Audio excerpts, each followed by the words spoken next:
आधी रात के करीब 2:30 बजे है। भारत और बांग्लादेश की अंतर्राष्ट्रीय सीमा पर हर रोज की तरह फ्लड लाइट्स जगमगा रही है, लेकिन अचानक भारतीय सीमा के एक खास इलाके में सन्नाटा पसर जाता है। बड़े बड़े फ्लड लाइट्स एक एक करके बुझा दी जाती है। पूरा इलाका घने स्याह अंधेरे में डूब जाता है। इसी ब्लैकआउट के बीच कटीले तारों की बाढ़ का एक भारी भरकम रणनीतिक गेट धीरे से खुलता है और फिर शुरू होता है वो ऑपरेशन जिसने इस वक्त भारत और बांग्लादेश के बीच कूटनीतिक और सैन्य तनाव को दो चरम पर पहुंचा दिया है। पश्चिम बंगाल में सत्ता परिवर्तन होने और शुभेंदु अधिकारी के हाथों में कमान आने के बाद बांग्लादेश सीमा पर अवैध घुसपैठियों के खिलाफ एक ऐसा चक्रव्यूह रचा गया है जिसने पड़ोसी देश ढाका तक खलबली मचा दी है। एक तरफ जहां भारत सरकार और बीएसएफ घुसपैठियों के खिलाफ 3D पॉलिसी यानी डिटेक्ट, डिलीट और डिपोर्ट की नीति पर काम कर रहा है, तो वहीं दूसरी तरफ बांग्लादेश की सेना और उनके कमांडर भारतीय सुरक्षा बलों पर ऑपरेशन ब्लैकआउट के जरिए जबरन लोगों को खदेड़ने की गंभीर आरोप लगा रही हैं। आखिर क्या है इस आधी रात के ऑपरेशन का सच? क्यों बांग्लादेश के सीमावर्ती गांव में अब आम लोग लाठियां और लाउड स्पीकर लेकर रात रात भर जाग रहे हैं? नमस्कार, मैं हूं अभिनव। आज लोक भाषा के इस विशेष बुलेटिन में हम बॉर्डर गार्ड्स बांग्लादेश बीजेपी के कमांडर के दावों शुभेंदु अधिकारी के एक्शन और जीरो लाइन पर फंसी इंसानी जिंदगियों की पूरी इनसाइड स्टोरी आपके सामने रखेंगे। बांग्लादेशी कमांडर का संगीन आरोप, गाड़ियां आती हैं, बत्तियां बुझती है, और यह सारा गंभीर दावा और सनसनीखेज आरोप बॉर्डर गार्ड्स बांग्लादेश बीजेपी के दक्षिण पश्चिम क्षेत्र के कमांडर ब्रिगेडियर जनरल महमूद उल हसन के ने सीधे भारतीय सीमा सुरक्षा बल बीएसएफ पर लगाया है। चिट्ठी और गाड़ियां का खेल। बीजेपी कमांडर का आरोप है कि रात के घने अंधेरे में बड़ी बड़ी गाड़ियों में भरकर संदिग्ध लोगों को कटीले तारों के समांतर बनी भारतीय सीमावर्ती के सड़क पर लाया जाता है। लाइट्स बंद होना सबसे बड़ा संकेत। गाड़ियों के पहुंचते ही सीमावर्ती इलाके की सारी फ्लड लाइट्स बंद कर दी जाती है। बांग्लादेशी सेना के मुताबिक ये बत्तियां बुझना ही इस बात का सबसे बड़ा संकेत होता है कि अब भारत की तरफ से पुश इन, जबरन सीमा पर धकेलना होने वाला है। इसके तुरंत बाद फेंसिंग का गेट खोलकर लोगों को नो मैन लैंड की तरफ हाँक दिया जाता है। जीरो लाइन पर इंसानी त्रासदी, 36 घंटे तक भूखे प्यासे फंसे रहे लोग। बांग्लादेशी सेना के इन दावों की जमीनी हकीकत मई और जून के इन दो बड़े वाक्यों से साफ दिखाई देती है। वाक्य नंबर 1, जसोर का सादीपुर बॉर्डर। 2 जून, जसोर के बेनापोल इलाके में भारतीय सीमा से सटा एक बांग्लादेशी गांव है सादीपुर। बीती 2 जून को यहां का नजारा बेहद लाचार कर देने वाला था। 31 मई की आधी रात को भारतीय गेट से बांग्लादेश की तरफ धकेले गए 10 से 12 लोग के एक समूह को बीजेपी के जवान ने टॉर्च जलाकर और लाउड स्पीकर से चेतावनी देकर अपनी सीमा में घुसने से रोक दिया। नतीजा यह हुआ कि जून की इस झुलसने वाली गर्मी में 36 घंटे से ज्यादा समय तक ये लोग नो मैन लैंड में कटीली बाढ़ के पास पेड़ों की छांव में भूखे प्यासे फंसे रहे। वाक्य नंबर 2, चंपाई नवाबगंज का बांगाबाड़ी बॉर्डर। 3 जून की रात को करीब 2:30 बजे बांगाबाड़ी सीमावर्ती इलाके में बीएसएफ ने कथित तौर पर 28 लोगों को बांग्लादेश की ओर पुश इन करने का प्रयास किया, लेकिन इस बार बांगाबाड़ी सीमा चौकी के बीजेपी जवानों के साथ 20 से 30 स्थानीय ग्रामीण लाठियां लेकर रात में ही बॉर्डर पर डट गए। उन्होंने इन 28 लोगों को बांग्लादेश में घुसने नहीं दिया। 2 दिन तक ये लोग नो मैन लैंड में तड़पते रहे। अंततः दोनों देशों के बलों के बीच कई दौर की फ्लैग मीटिंग हुई, जिसके बाद 6 जून की रात को फिर से बत्तियां बुझाई गई और बीएसएफ ने मानवीय आधार पर उन सभी लोगों को वापस भारतीय सीमा में ले लिया। शुभेंदु अधिकारी का एक्शन प्लान, 100 किलोमीटर जमीन पर बीएसएफ का हैंडओवर। आखिरकार अचानक मई और जून के इस महीने में बॉर्डर पर इतनी भारी हलचल क्यों शुरू हो गई? इसके पीछे है पश्चिम बंगाल में आई नई सरकार का राष्ट्रीय सुरक्षा को लेकर लिया गया सबसे बड़ा फैसला। डबल इंजन सरकार का असर। बंगाल के मुख्यमंत्री शुभेंदु अधिकारी ने नई दिल्ली बीएसएफ और बीजेपी के महानिदेशकों और डीजी की बैठक के बाद 2 टूक लहजे में कहा, राष्ट्रीय सुरक्षा का मामला हमारे लिए सर्वोपरि है।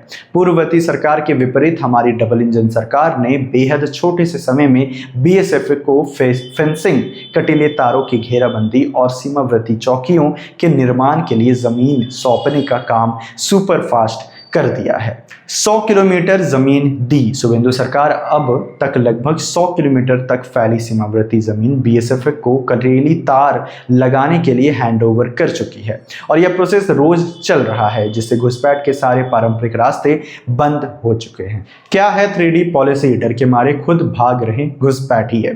सरकारी रिपोर्टों के मुताबिक मार्च 2026 से अब तक कम से कम 2980 अवैध बांग्लादेशी घुसपैठियों को पश्चिम बंगाल के अलग अलग बॉर्डर आउटपोस्ट बीओपी के जरिए वापस भेजा गया है।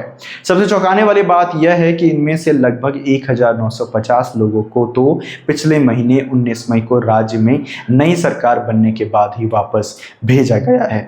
यह सब मुमकिन हुआ बीएसएफ की नई 3D पॉलिसी के तहत। डिटेक्ट, पहचान करना, राज्य के भीतर अवैध रूप से रह रहे विदेशी नागरिकों और घुसपैठियों को खुफिया इनपुट के आधार पर चिन्हित करना। डिलीट, रजिस्टर से नाम को हटाना, उनके द्वारा फर्जी तरीके से बनाए गए राशन कार्ड, वोटर आईडी या सरकारी दस्तावेजों को डेटा को सिस्टम से डिलीट करना। डिपोर्ट, देश से बाहर निकालना, उन्हें कानूनी प्रक्रिया के तहत सीमा सुरक्षा बल को सौंप कर देश की सीमा से बाहर डिपोर्ट करना। बांग्लादेश सरकार के आंकड़ों की माने तो करीब 4800 से 5000 बांग्लादेशी अब तक बंगाल छोड़कर जा चुके हैं। इनमें से एक बहुत बड़ी संख्या उन लोगों की है जो खुद ब खुद ही पकड़े जाने और डिटेंशन सेंटर, होल्डिंग स्टेशन में बंद होने के डर से रात के अंधेरे में बांग्लादेश भाग रहे हैं। बांग्लादेशी गांव में मस्जिदों से मुनादी और ग्रामीणों का पहरा। इस पुशिंग को रोकने के लिए बांग्लादेश की सीमा पर अब केवल सेना ही नहीं बल्कि आम ग्रामीण भी लाठियां, टॉर्च और लाउड स्पीकर के साथ रात में गश्त कर रहे हैं। झीनाइदह, जसोर, नौगांव, चंपाई, नवाबगंज और पंचगढ़ जैसे जिलों में हाई अलर्ट जारी है। गाड़ी की आवाज पर नजर। नौगांव बटालियन के कमांडर लेफ्टिनेंट कर्नल आरिफुल इस्लाम के निर्देश पर स्थानीय स्कूलों, मस्जिदों और बाजारों में लाउडस्पीकर के जरिए ग्रामीणों को अलर्ट किया जा रहा है कि जैसे ही भारतीय सीमा में गाड़ियां रुकने की आवाज आए या बत्तियां बुझे, तुरंत सेना को सूचना दे। बांगाबाड़ी के चौकीदार की आंखें दिखी। बांगाबाड़ी सीमा पर रहने वाले एक बाजार के चौकीदार अमीन उल्लाह ने बताया, रात की 2:30 बजे जब बत्तियां बुझी तो हमने देखा कि कुछ पुरुष और महिलाएं हमारी सीमा में घुस रहे हैं। सेना के जवान पुरुषों को तो रोक रहे थे लेकिन महिलाओं को रोकने में हिचकिचा रहे थे। तब हमारे गांव की महिलाएं लाठी लेकर सबसे आगे आई और उन्हें वापस भारतीय सीमा की ओर खदेड़ दिया। बीएसएफ का कड़ा रुख आरोपों को सिरे से किया खारिज। इस पूरी अंतर्राष्ट्रीय सीमा विवाद पर भारतीय सीमा सुरक्षा बल बीएसएफ ने आधिकारिक और कूटनीतिक बैठकों के भीतर बांग्लादेश के इन तमाम ऑपरेशन ब्लैकआउट और जबरन धकेलने के आरोपों को सिरे से खारिज कर दिया है। बीएसएफ का आधिकारिक तौर पर यह तर्क है कि इस तथाकथित पुशिंग की घटनाओं में बीएसएफ का कोई लेना देना नहीं है। बीएसएफ को यह बिल्कुल नहीं पता कि ये लोग जीरो लाइन या नो मैन लैंड तक कैसे पहुंच गए। हो सकता है कि वे घुसपैठी हों जो भारत के कड़े रुख के बाद खुद छिपकर भाग रहे हैं। हालांकि बीएसएफ ने स्पष्ट कर दिया है कि नो मैन लैंड में जितने भी लोग फंसे हैं वे सभी प्रामाणिक रूप से बांग्लादेश के ही नागरिक हैं, इसलिए बीजेपी को उन्हें सम्मान अपने देश के भीतर लेना चाहिए। लोक भाषा का विश्लेषण, आधी रात की जंग और राष्ट्रीय सुरक्षा। भारत बांग्लादेश की सीमा पर उत्पन्न हुआ यह तनाव यह साफ बताता है कि आने वाले दिनों में यह कूटनीतिक और सैन्य गतिरोध और ज्यादा बढ़ सकता है। बांग्लादेश ग्रामीणों का यह मानवीय तर्क बिल्कुल सही हो सकता है कि जो नागरिक रोजी रोटी के सिलसिले में अवैध रूप से भारत आए थे उन्हें वापस आने दिया जाना चाहिए, लेकिन यह काम आधी रात को बत्तियां बुझाकर चोर रास्ते से करने की बजाय पूरी तरह से कानूनी, कागजी और आधिकारिक तरीके से होना चाहिए। लेकिन बतौर भारतीय नागरिक भारत अपनी राष्ट्रीय सुरक्षा सीमाओं को पूरी तरह से सील करने और डेमोग्राफिक जनसांख्यिक की रक्षा करने के लिए 100% प्रतिबद्ध है।